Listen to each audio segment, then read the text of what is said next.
కోరికలతో ముడిపడి ఉంటే ముక్తిని ఎలా పొందగలం? మనుజ జన్మ సార్థకతను ఇంకెలా మనం చెందగలం? అరుణగిరి క్షేత్రం అంటేనే మహాముక్తి క్షేత్రం. రమణుల తత్వంతోనే నిజమైన గిరివలయ పరమార్థం. ఈరోజు మన దేశంలో ఎక్కడ చూసినా ఆలయాలు కిక్కిరిసిపోతున్నాయి, హుండీలు నిండిపోతున్నాయి, ప్రవచనాలు మారుమోగుతున్నాయి. కానీ ఇంత భక్తి ఉన్న సమాజంలో మనిషి హృదయంలో అశాంతి మాత్రం ఎందుకు తగ్గటం లేదు? అసలు నేటి ప్రవచనాలు భక్తిని కేవలం కోరికలు తీర్చుకునే ఒక సాధనంలా మార్చేశాయా? ముక్తి క్షేత్రమైన అరుణాచలం నేడు ఎందుకు చాలామందికి కేవలం కోరికలు తీర్చే క్షేత్రంగా కనిపిస్తుంది? నిజానికి అరుణాచలగిరి ప్రదక్షిణ గురించి చెప్పే ప్రవచనకారులు సాధారణంగా పురాణాలు ఆధారంగా మాట్లాడతారు. ప్రత్యేక రోజుల్లో ప్రదక్షిణ చేస్తే పాపాలు నశిస్తాయని, పుణ్యం లభిస్తుందని చెబుతారు. లౌకిక బాధల్లో ఉన్న ఒక సామాన్యుడికి ఇది ఒక పెద్ద అభయం. అందుకే గుడులు, యాత్రలు మన ఆధ్యాత్మిక ప్రయాణంలో మొదటి మెట్టుగా నిలుస్తాయి. కానీ ఇక్కడే ఒక రహస్యం ఉంది. ఇక్కడ పుణ్యం బంగారు సంఖ్యలు అయితే పాపం ఇనుప సంఖ్యలు. అవి రెండూ కర్మబంధాలే. భగవాన్ రమణ మహర్షి దీనికో అద్భుతమైన ఉదాహరణ చెబుతారు. కాళ్ళలో గుచ్చుకున్న ముళ్ళును తీయడానికి మరొక ముళ్ళును ఉపయోగిస్తాం, కానీ ముళ్ళు బయటపడ్డాక రెండిటినీ పారేస్తాం. అలాగే పాపాన్ని అధిగమించడానికి పుణ్యం అవసరం కావచ్చు, కానీ చివరకు పాపం పుణ్యం రెండిటినీ దాటి ముక్తిని చేరుకోవాలి. శాస్త్రాలు ప్రదక్షిణకు ఎన్నో బాహ్య నియమాలను నేర్పిస్తే రమణులు హృదయములోని సహజస్థితిని బోధించారు.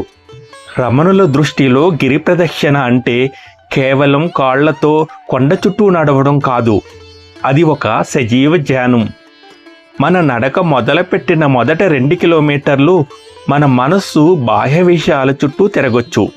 కానీ సగం దూరం నడిచేసరికి శరీరం అలసిపోతుంది, మనస్సు తన పట్టు కోల్పోతుంది, లోపల ఒక నిశ్శబ్దం ఆవహిస్తుంది. అప్పుడు నేను సాధన చేస్తున్నాను అనే అహంకారం కరిగిపోతుంది.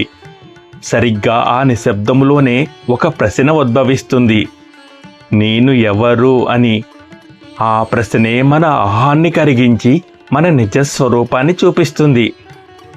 భగవాన్ రమణులు తాము రచించిన అక్షరమణమాలలో అరుణాచలుడును ఉద్దేశించి ఒక చోట ఎంత అద్భుతంగా అంటారంటే, అరుణాచల, నిన్ను వెతుకుతూ నేను వస్తే నువ్వే నన్ను పట్టుకుని నీలో కలిపేసుకున్నావు తండ్రి అని. కానీ ఈరోజు మన గిరి ప్రదక్షిణలో ఏమి జరుగుతుంది? మనం కొండ చుట్టూ ఒకేసారి తిరుగుతాం, కానీ మన మనసు మాత్రం ప్రతిరోజు వేల సార్లు కోరికల చుట్టూ, భయాల చుట్టూ తిరుగుతూనే ఉంటుంది. ఎందుకు? ఈ సమాజం అంతర్గత ప్రయాణాన్ని వదిలేసి బాహ్య అడావిడి వైపే పరిగెడుతుంది. ఎందుకంటే బయట నడవడం కంటే లోపలికి ప్రయాణించడం చాలా కష్టం గనక. గుడికి వెళ్ళి కొబ్బరికాయ కొట్టడం వెనుక ఒక భద్రతా భావన ఉంటుంది. కానీ నిశ్శబ్దంగా ఒక చోట కూర్చుని తనలోని రాగద్వేషాలను, అహంకారాన్ని తవ్వి తీయడం మనిషికి భయాన్ని కలిగిస్తుంది. అందుకే ఇన్ని గుడులు ఉన్నా మనుషులలో ఇంకా ఈర్ష్య, అసంతృప్తి మిగిలే ఉన్నాయి.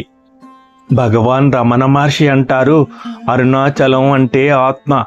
రమణుల దృష్టిలో భక్తి అంటే దేవుడి దగ్గర ఏదో అడగడం కాదు, మనల్ని మన హృదయ కేంద్రానికి తీసుకువెళ్ళే అంతర్ముఖ ప్రయాణం. అందుకే ఆయన శరీరాన్నో మనసునో మార్చమని చెప్పలేదు. ఆ బాధలన్నిటిని మోస్తున్న నేను అనే అహం మూలాన్ని వెతకమన్నారు. అదే నిజమైన పూజ. ప్రవచనకారులు చెప్పే బాహ్య భక్తి మార్గం తప్పు కాదు, అది ప్రయాణానికి ఆసరా. కానీ భగవాన్ రమణ మహర్షి చూపించిన ఆత్మవిచారణ గమ్యం. ఆసరాన్ని గౌరవిద్దాం, కానీ గమ్యాన్ని మరిచిపోవద్దు. కొండ చుట్టూ తిరగడం ఒక యాత్ర కావచ్చు, కానీ నేను అనే భావం తన మూలానికి చేరుకోవడమే రమణులు చెప్పిన నిజమైన గిరి ప్రదక్షిణ. రండి, బాహ్య ప్రపంచం చుట్టూ తిరగడం కాదు, మన హృదయం వైపు తిరుగుదాం. అదే భగవాన్ రమణ మహర్షి చూపించిన అసలైన అరుణాచల మార్గం. ఓం నమో భగవతే శ్రీరమణాయ.